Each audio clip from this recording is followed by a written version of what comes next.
I do request that you dial into the phone number provided, please, for better quality. Sometimes if you're listening on your computer or your phone, we've heard that the audio quality over the phone is definitely better. So if you can dial into the number, we'd be greatly appreciated.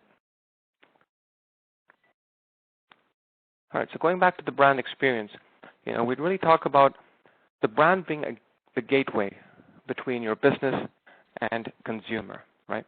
We talk about, be it the colors, be it the actual,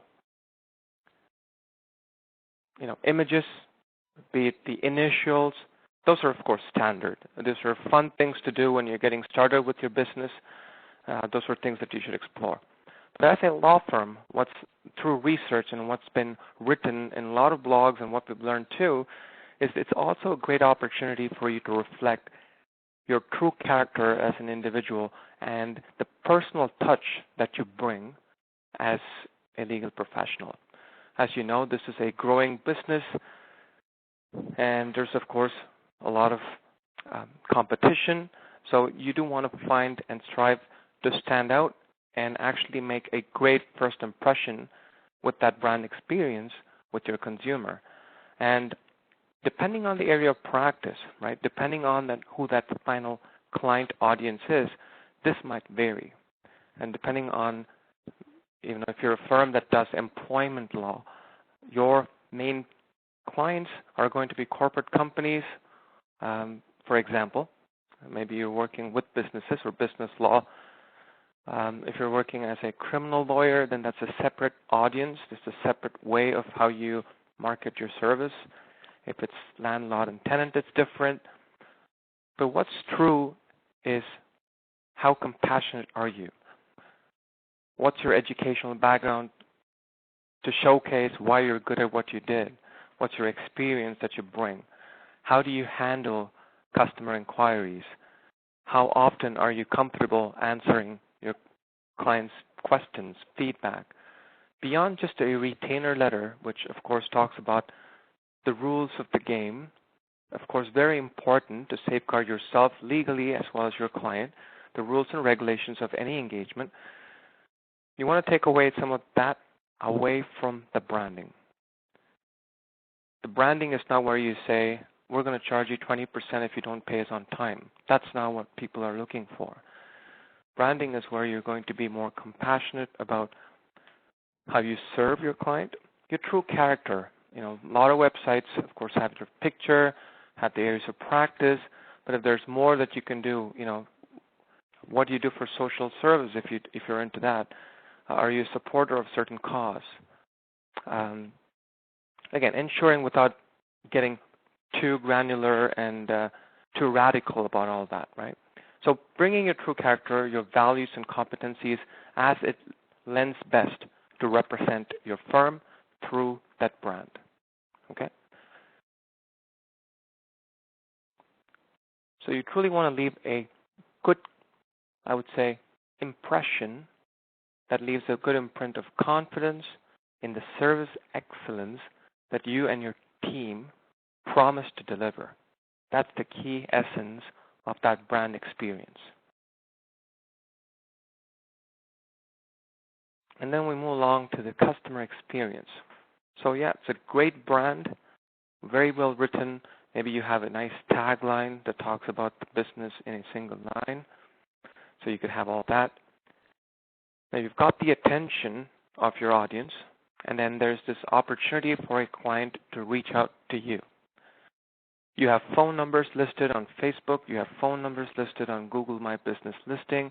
You have a phone number listed on your website. First and foremost, you have to make sure, little things, making sure the phone numbers are consistent.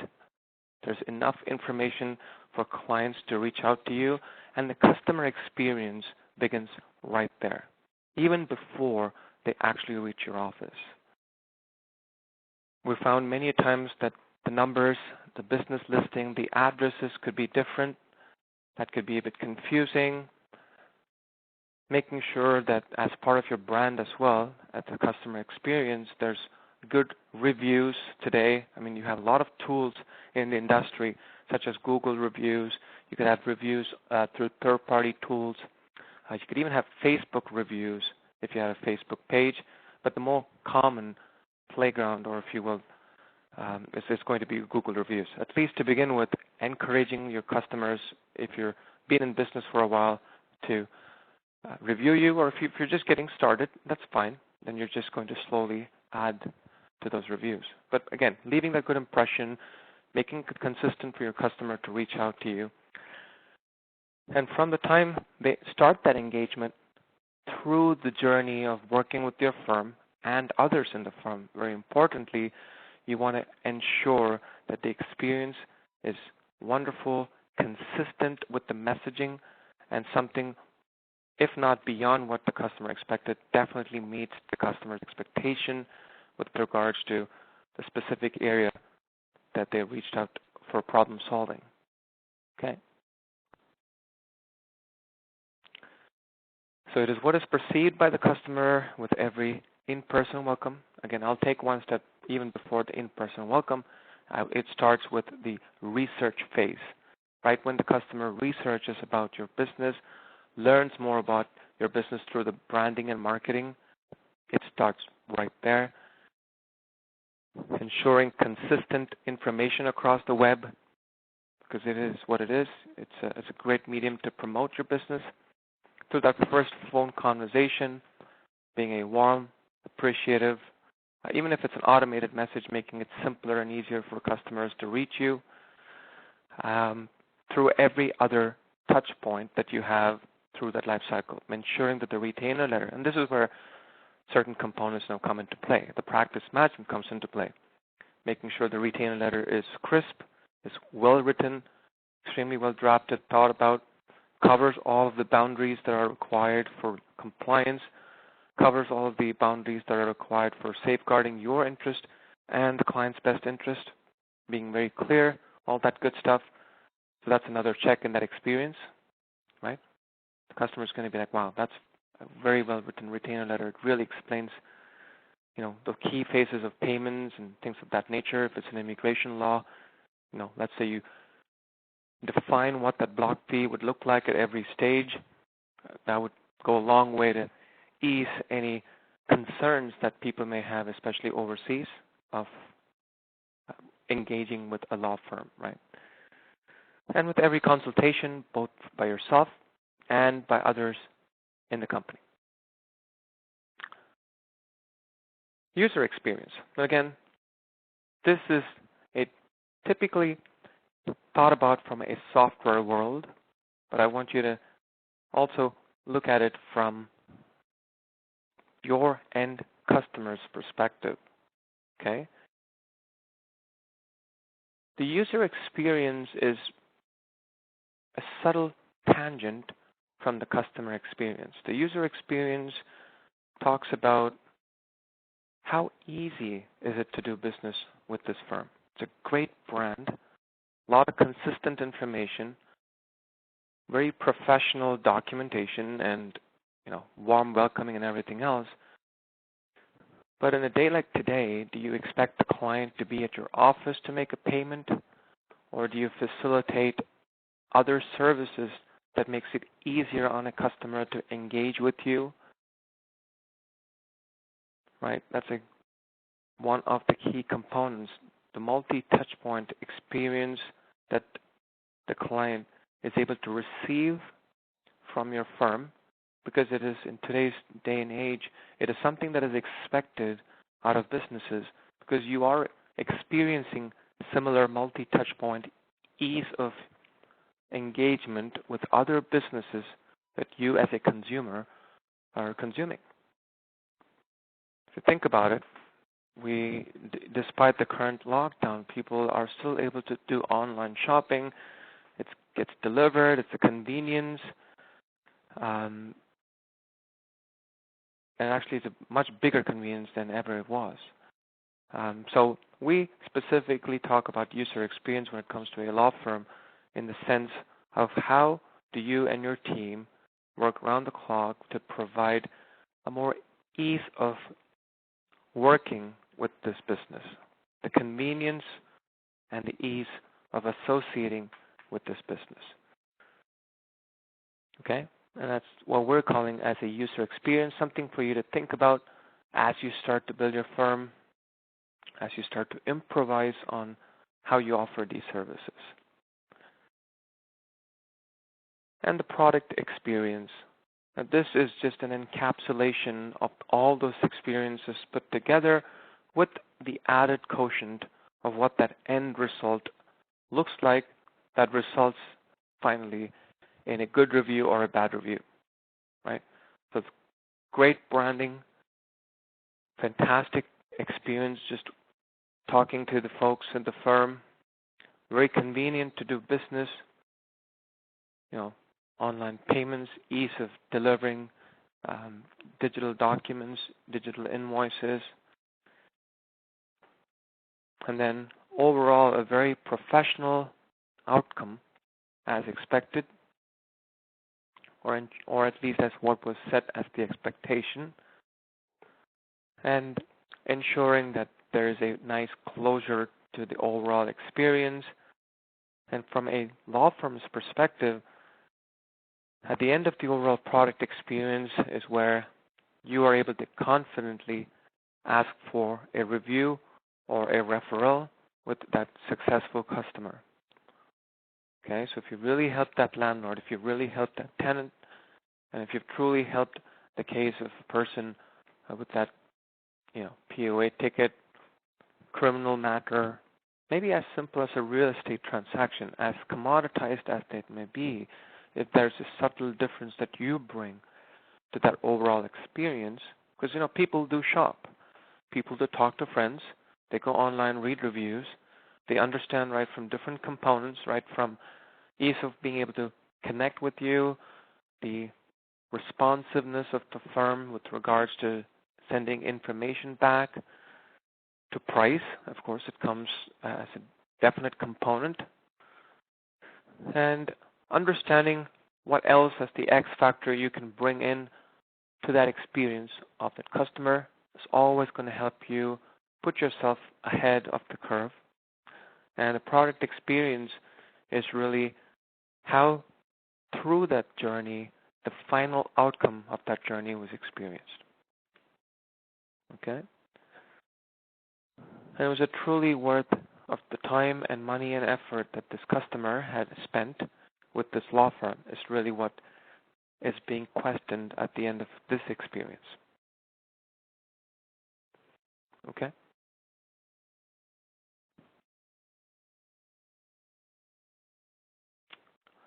So, with another 40 minutes left, we're going to, I've kind of hopefully set the stage for what today's webinar is going to be about, for these important 4 different experiences. And we're going to try and take a deeper dive into the individual experiences and, talk a lot more with examples, if you will, using a practice management system. As an example, in this case, we're going to be using uLaw to showcase how these 2 different experiences can be accomplished. So brand experiences, we believe that brand most certainly plays a huge role in motivating a client to engage with this business or be interested in this business, especially in today's social media age. Ensuring that you have the right message, the right timing, and to the right audience is very key in how you strategize the reach and the engagement of your brand with your specific audience. Okay? Whether that's, and again, the choice of platform as to where you market your service and your brand is another key component to the overall experience.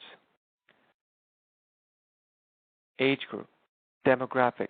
So social media marketing has made it so categorically efficient that you're not looking to send, a 10-year-old or 12-year-old on an Instagram with an advertisement for employment legal services. It's, as bad as that example sounds, the closest example I could suddenly think about, which is not a great fit. It's not a great fit for the consumer.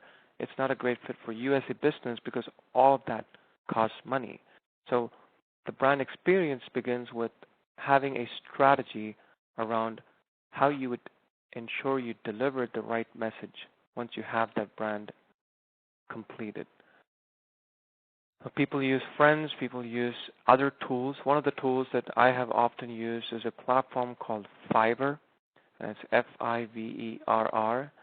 And there are many such platforms available where if you're just getting started, it's a great opportunity for you to go to rethink your brand. There are marketing, I would say, agents or resources available for cost-effective pricing that offer you services right from marketing standards, brand, like discussing with you, learning more about you, your style of working, what you want to provide as the experience, the brand experience to your consumer.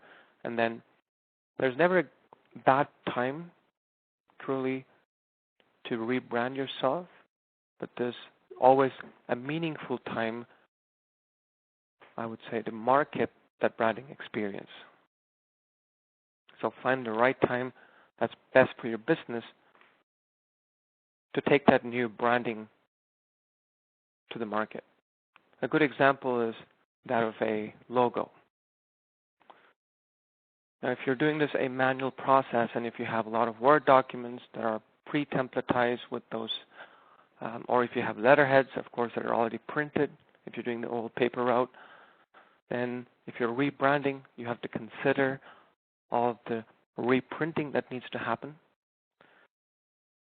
But if it's easy to use software in today's day and life to be able to templatize your logo as and when your logo changes, for it to automatically be easily uploadable or templatizable, for lack of a better term, so that you're not doing any additional work to ensure that the brand is consistent, because you don't want to see a black and red logo, or in the case of uLaw, it's pretty much the red, black, white consistency. You would never see that in a purple, pink, or orange color combination, if you will.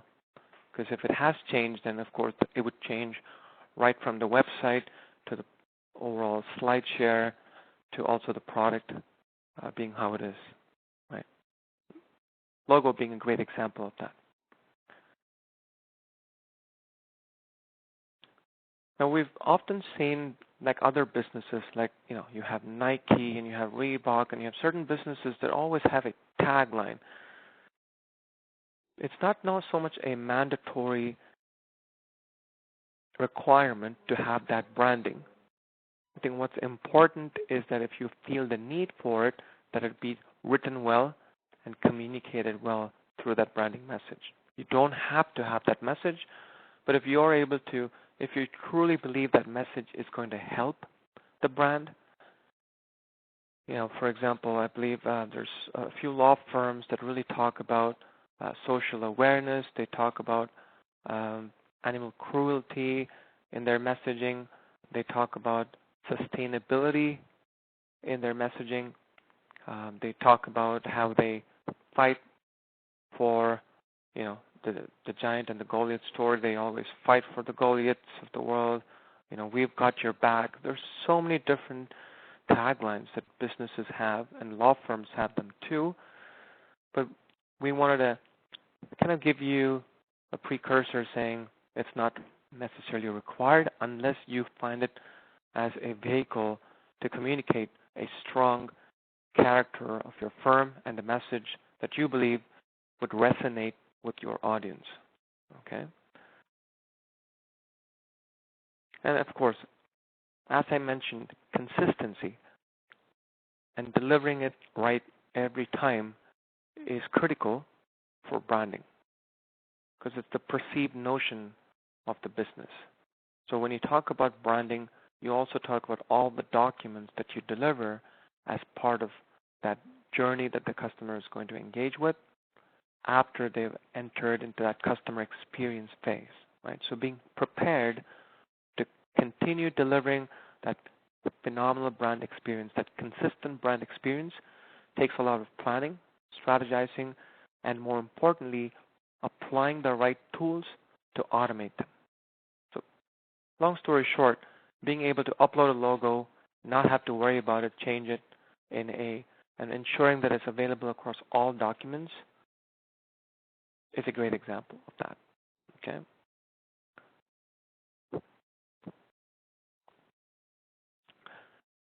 And we started with this example, and of course we're sticking to this example. There are many other great brands that we can think about, and we're going to consider many other brands as we submit this to the Law Society for getting this approved. But we did take Starbucks because it's more global. People know about it. You pretty much know, again, once you see a green mermaid or a mermaid behind a green color, white and green, you're never seeing the Starbucks color being in orange. Maybe it's a seasonal thing at the worst case. Even if it's a seasonal thing, it's pretty much consistent across all of the Starbucks stores that you find across the regions. And it's a simple brand that people recognize with, okay?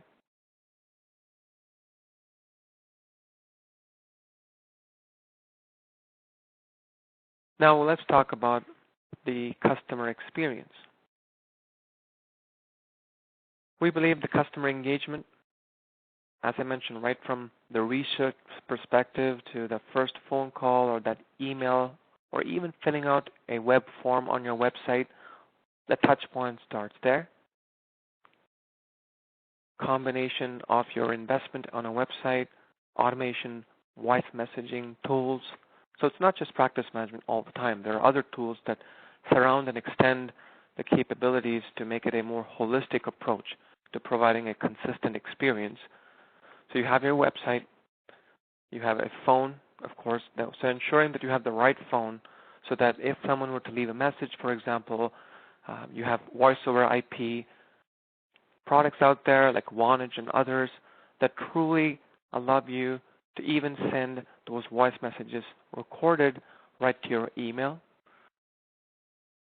So the experience that you're able to provide the customer, saying, I just got the message, I've automatically got it in my email, I listened to it, I email back to the client or I call them back, that's phenomenal customer experience, right? Very timely, very compassionate, and that goes a long way. So having the right tools, in fact, allows you to embrace and enhance that customer experience. So we talked about Vonage. There's also another company called RingCentral, and there are some others. So just as a few examples. And what other examples can we give from a customer experience perspective? Clear information in the retainer letter. Now we've kind of cut to the chase. Detailed documentation of conversations, in-person, telephone conversations, if you're even recording, video conferencing in today's day and context. Everything has value. Ensuring that it's properly communicated and documented is critical to leaving that enhanced customer experience. Clear and self-explanatory invoices. Cannot stress more about the importance of a self-explanatory, detailed invoice, because it also reduces the amount of time that you and your firm would have to spend in explaining it if it was not clear to begin with, right? So if this is just as a consumer, you expect your invoices to be clear and precise. So that's where the same position you want to put yourself in the same shoes of your customer, especially in a legal matter where they're already a bit tensed about the whole scenario and the situation. Self-explanatory invoices and clear, precise invoices, talking about the outstanding retainer and balance, talking about the exact payment, the due date or the date of the invoice, consistent brand experience, all that helps with that invoice.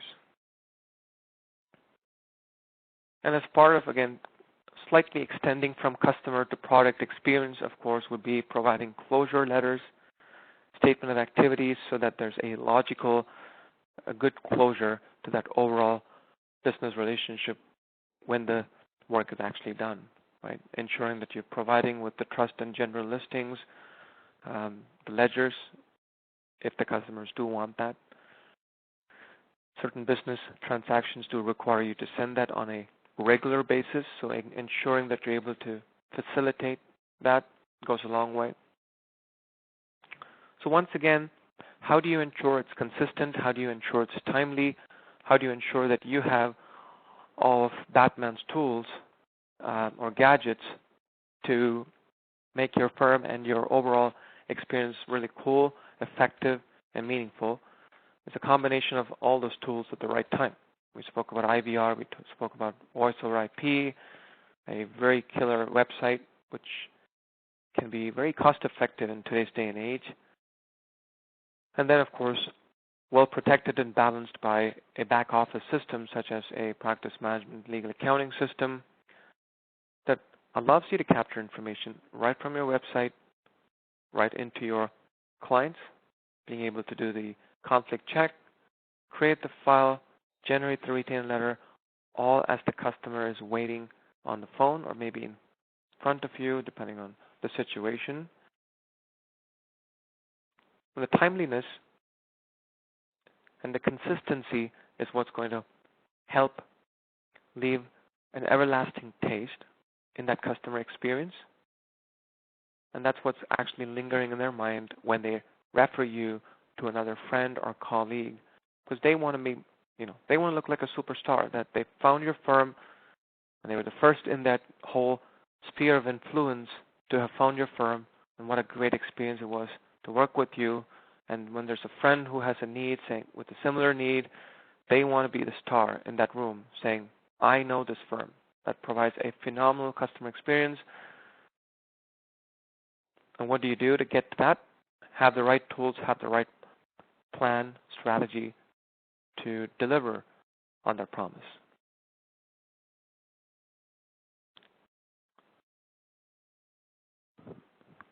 So a very personalized, consistent, and automated way of delivering that same experience. Okay, it's a coffee cup nevertheless, but it's got a name on it. It also knows what is that end result. So what is the area of practice, as an example? It's a very personable experience. It may be a templatized retainer letter, but to actually say, hey Joe, or hi Joe, and make it personable consistently and in an automated way, removes that time and effort that you as a firm have to put in to deliver that. Okay? Coming to the user experience. Now this is a component that we believe is a game changer. Game changer both for your customer as well as for your own business, because this involves office productivity. We spoke about a double whammy experience that not only helps your customer, but also helps your business. So I'm sure you, as the business owner, would be able to come back with several other better examples of these, and that's what you would have to do as you start to think about your business in further detail. But one good example that we do see greatly appreciated in the business is the ability to pay, both for a retainer or general, whichever it may be, payments using an online mechanism. So a good example is accepting credit card payments online, where in the old days you used to have checks. I mean, you still have checks for many different types of cases, but slowly as technology has improved and made it a level playing field for everyone, it's a more secure, at least in our mindset, to do online banking. It's more secure to do online transactions thanks to Amazon and so many of these other online retail stores, to be able to use a credit card online has just become stable state, right? So the legal business is no different. You have institutions, financial institutions, and businesses that offer you the capability to accept both retainer-based transactions that go directly into your trust account, as well as payments for work done if, let's say, there was no retainer involved. It was just an invoice for the work accomplished or completed. A great example is being able to attach a link on an invoice that allows for a customer to click on it when you send that email with that digital document. Customer opens it, reviews the invoice, clicks on the payment link, and actually pays for it right from the comfort of their home. It's a comfort, it's a great experience for the customer, but also for yourself, it's a great way to reduce the amount of time and effort that needs to be put in collecting these payments. You don't have to make those phone calls. You don't have to plan to send emails, reminders for that payment. You don't have to wait for them to come into your office if, let's say, that's how you're set up today. Then that's a major inconvenience. So it's not only a game changer for your client. Such examples, I'm sure there are many others that you can think about. We spoke about the voice message. There could be examples where mails are being forwarded. So little examples, that all it takes. And a cohesive effort to orchestrate all of these little effort in each and every facet of that journey of that customer is what's going to finally provide that product experience in a manner that you expect it to be, right?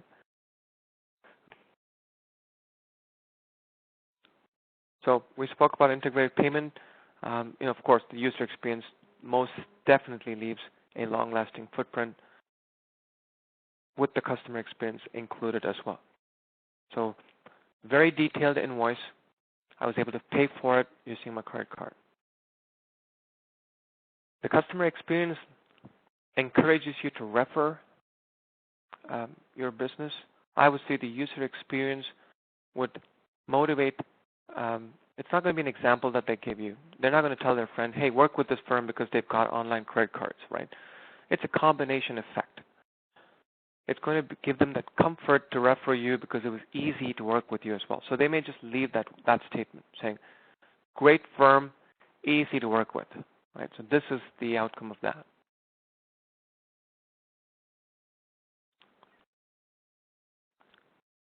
So I'm sure you've heard of it's been happening for a very long time now. It was very new to me because I didn't even know this existed. So I was very archaic that way.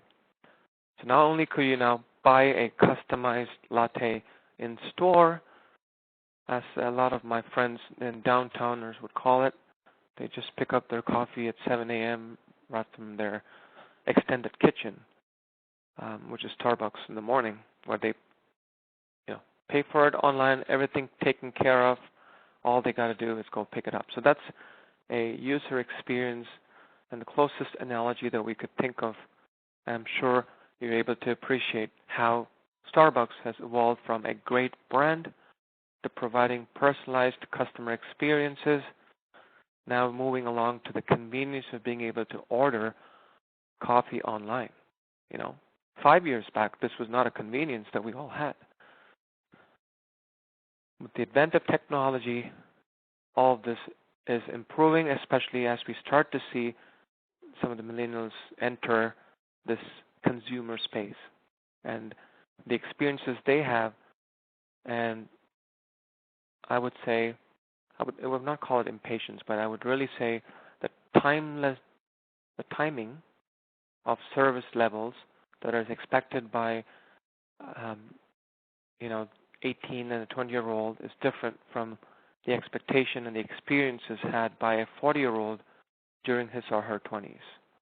Okay, so you want to be able to think about the future as you start investing in the right tools to deliver the level of experience.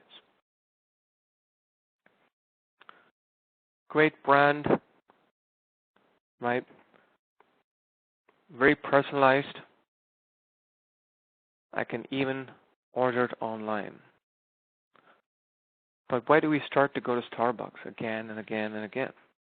It's for the overall product experience that includes the taste of the coffee to begin with. And what else? It has various options. It's not a store where I only buy hot coffee. It's a store where I can actually buy a quick eat. It's a store where we can buy a cold drink, a smoothie. Now you have vegan options. You have other options that are looking to accommodate the needs of the modern growing population. So the product experience is a combination of the first three: the brand, the customer, overall user experience, but finally comes down to the coffee taste, which is the outcome of working with your law firm. And let's say there was a great product experience. Not only is the client now wanting to refer your firm, you've often seen yourself that they would come back for a different matter themselves. So if someone reached out to you for a small claims matter, it was a simple matter, you did a phenomenal job, took them through that experience, and that the outcome was great, right? We're not talking about winning or losing. It's just the outcome is as expected. And even if they lost, of course, there could be reasons for it. Maybe you reduced the amount they had to pay. The outcome is different. It can't be just married like the coffee, right, example, because there's a little more nuances to that. But at least it's as set as per the expectations, and you walk them through that there's no surprises, if you will, at the end of it. Then, of course, they're going to come back. You earned their trust, and let's say they have maybe a different issue, like a family matter or maybe a real estate purchase. Knowing that you as a law firm offers that service as well is very critical, not from just a brand experience, but also from an overall product experience, because now your customer appreciates the variety of your firm's service offerings. Okay? It's good for you, good for your customer as well.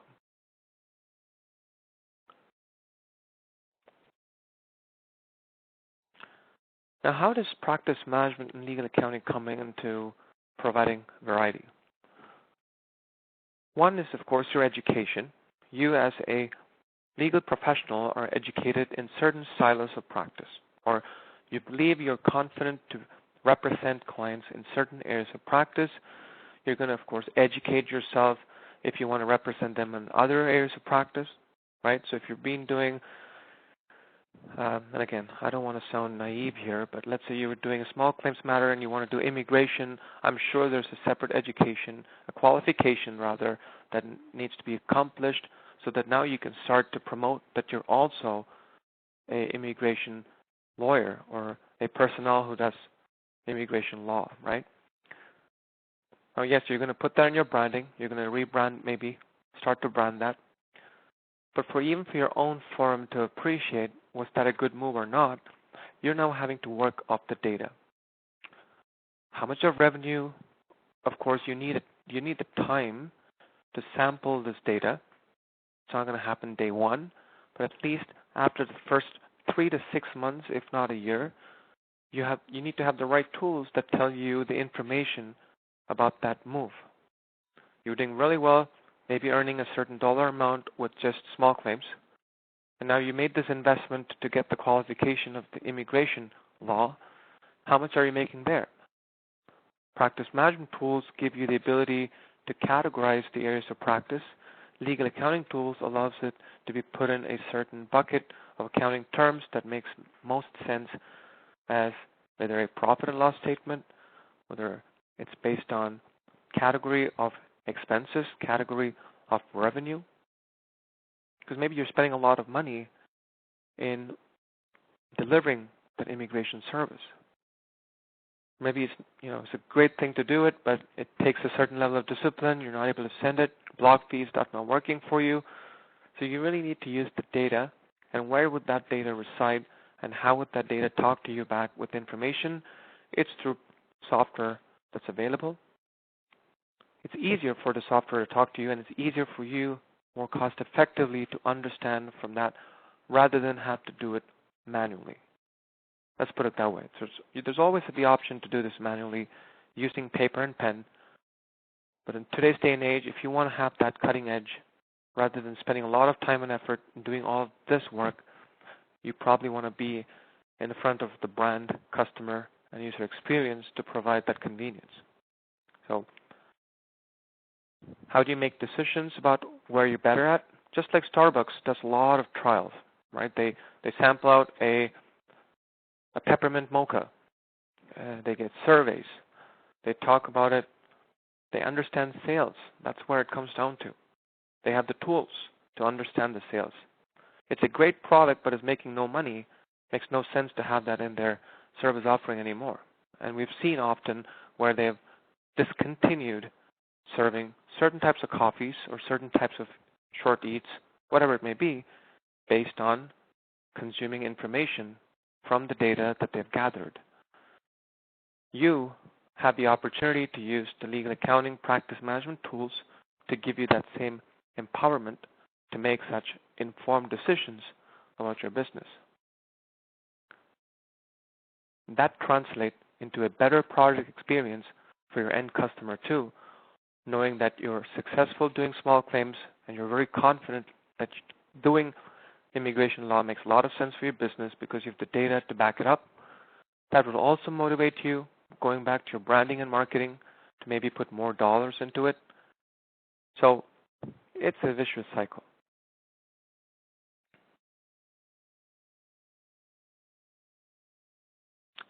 There you go. I ordered this online. It's got my name on it. It has many options, of course. I mean, there's very granular, crazy options that you have with coffees, right? With different types of milk, different types of heat. That was new to me, that you could actually get very hot, medium for a hot coffee. That was kind of crazy, but it's a lot of options. And I can order a hot drink, I can order a cold drink, and I have options, right? And it was that same brand experience. So I go into Starbucks knowing that they are a good coffee house, great experience to be there, great vibe, and if I'm willing to take the opportunity to explore something new, knowing that they offer it. Okay?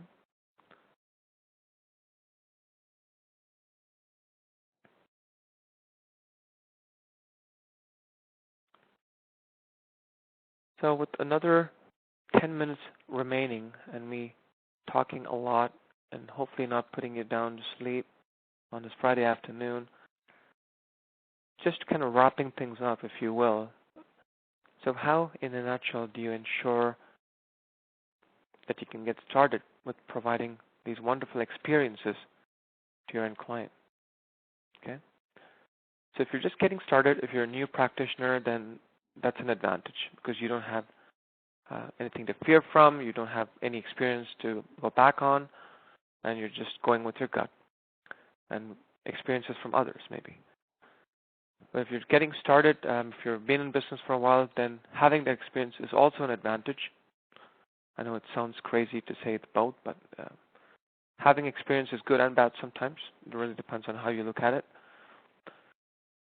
Either ways, visit or revisit your branding, your office branding, the investments that you've made in the current stationery and other marketing collaterals that you've spent the money on. Is the brand consistent with the new law firm that you are? The law firm 2.0, does the brand represent that law firm 2.0? That's the question. This is once again a great opportunity to reinvent ourselves, including myself and our company, as we go through this situation together as humanity. And I'm pretty sure that we plan it right and think positive. We can get out of this all together lesser hurt than some of the other friends and colleagues that have had to suffer through this process.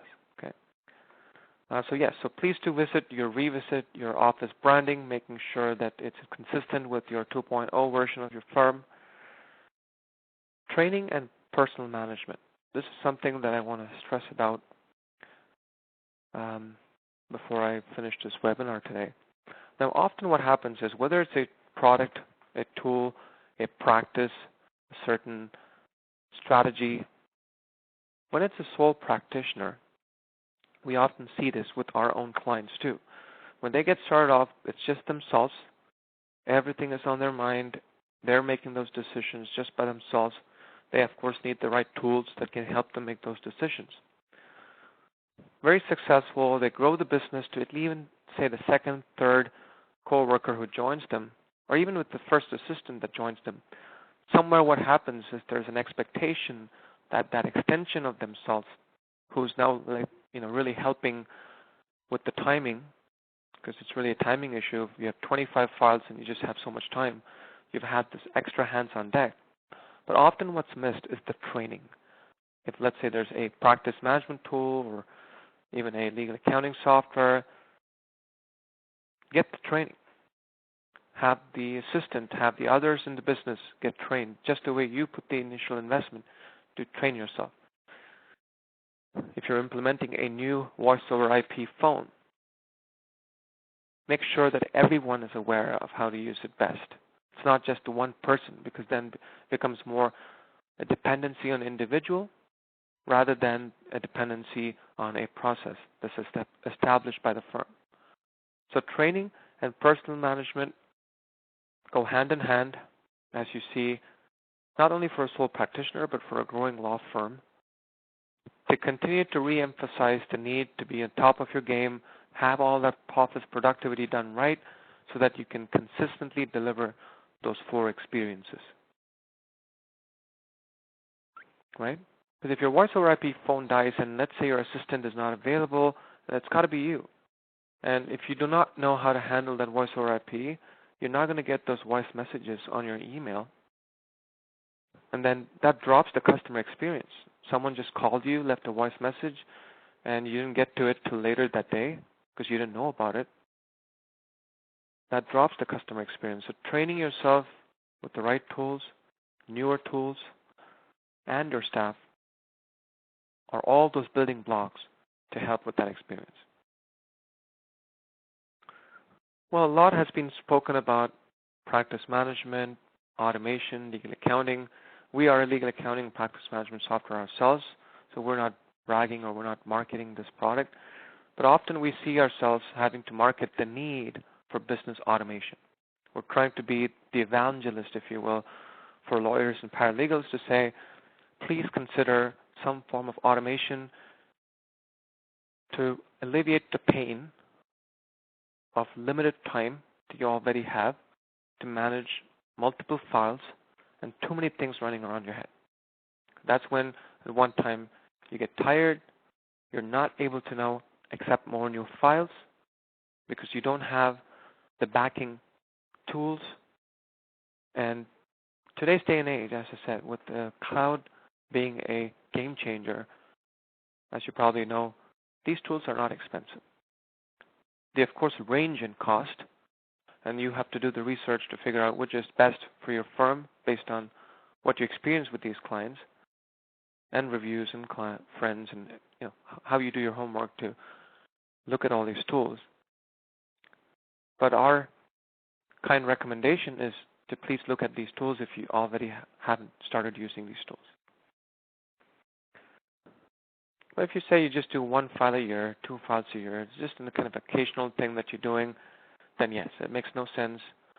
It still makes sense in my mind because it helps you with your compliance, helps you with your CRA. But again, yes, it makes sense that you're not dealing with a lot of files, and it's okay. But if you're a growing business with a lot of files, especially with different areas of practice, and if you want to be able to provide those experiences, you certainly need the right tools.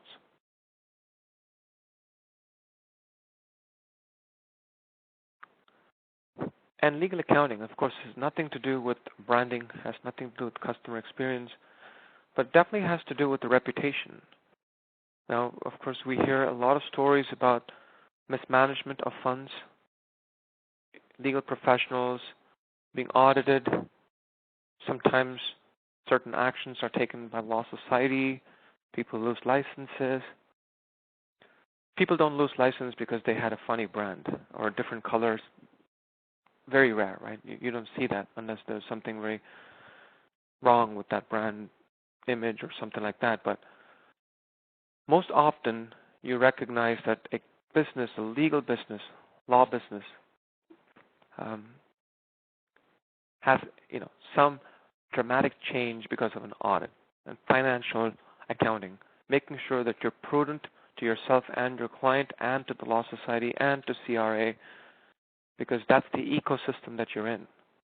Like how everyone is in their own ecosystem, where they are responsible for their actions to the stakeholders of that ecosystem. So you as a legal professional are definitely responsible for your actions when it comes to management of funds, especially when it comes to trust management, because someone has trusted you and given you this money in advance. So misappropriating that is not taken lightly. And hence legal accounting makes that important, to give you the peace of mind, to have the right tools, so that it gives you the peace of mind that it delivers what you need. If not a system, of course, then you have the manual workforce that you can afford, if you can, to actually help you with accounting. So as much as it's not a fun topic, accounting is integral with the law business, more so than any other business, and very important from a Canadian perspective, as we're one of the very few countries that mandate such audits to keep the reputation and the prudence of the law societies high. The reputation of the law society and the brand ambassadors that you are of that society in front of the audience, the commoners, and they respect the society for that, and there's a certain expectation of prudence from that system.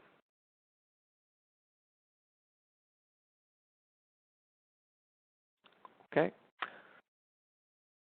I wish I had a little bit more time to show you a little bit more about the automation and tools like that, but we do have a lot of webinars coming up in the next few weeks as we wait for better news from the provinces that we're in. So I will ensure that I keep that in mind as I maybe do a part 2, which will probably not be a CPD, but ensure that I'm able to walk you through that. But hopefully this was unfortunately it's a monologue. That's unfortunately how this works. But I'd like to open the floor for any questions that you may have with regards to today's webinar. Any specific questions that you may have with regards to tools. We, of course, please do check us out on our website, uLawPractice.com. We're a Canadian company. We've been in business for 11 years. Legal accounting, practice management, and business accounting is all we do for our legal customers in Canada. Okay.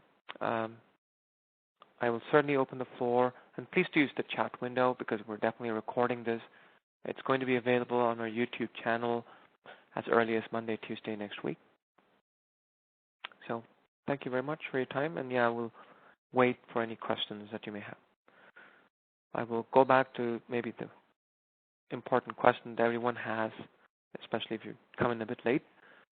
Today's session is accredited for 1 hour of professionalism credits in the provinces of Ontario, British Columbia, and New Brunswick. And the title of the webinar is How Do You Ensure BX, CX, UX, and PX is High for Your Law Office?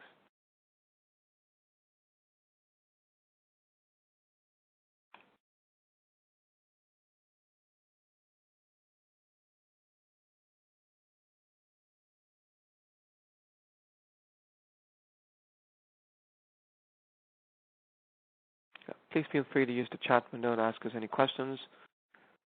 Don't feel shy. We'll do our best to answer them.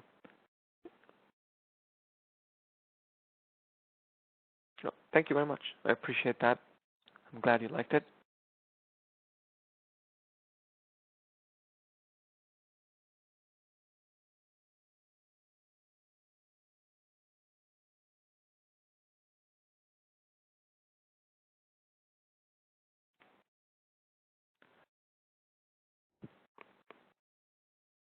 Thank you.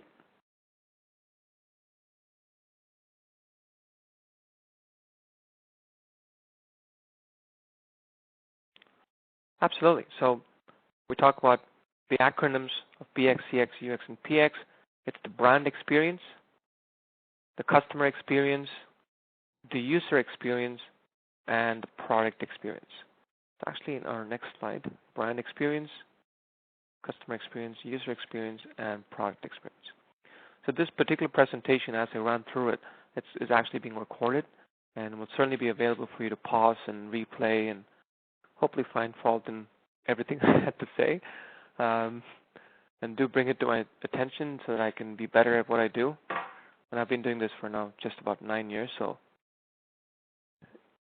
familiarity does breed a bit of contempt. There's a quick question around being able to register for attendance. Absolutely. The Law Society portal, so if you're from Ontario, your LSO portal, or from British Columbia or New Brunswick, you are certainly able to enter this title that you see. How do you ensure this poor experience is high for your law office? Take that title, and it's for 1 hour of professionalism credits, and it's been approved by the Law Society for CPD credits. So you will get that 1 hour of CPD credits for professionalism.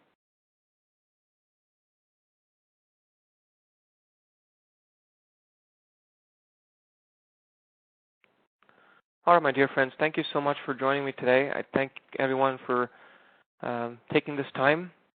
Hopefully this was an informational session. We look forward to seeing you in our next webinar next Friday at 2 p.m. Stay safe, stay at home, stay healthy, and I'm sure we'll come out of this strong. Take care.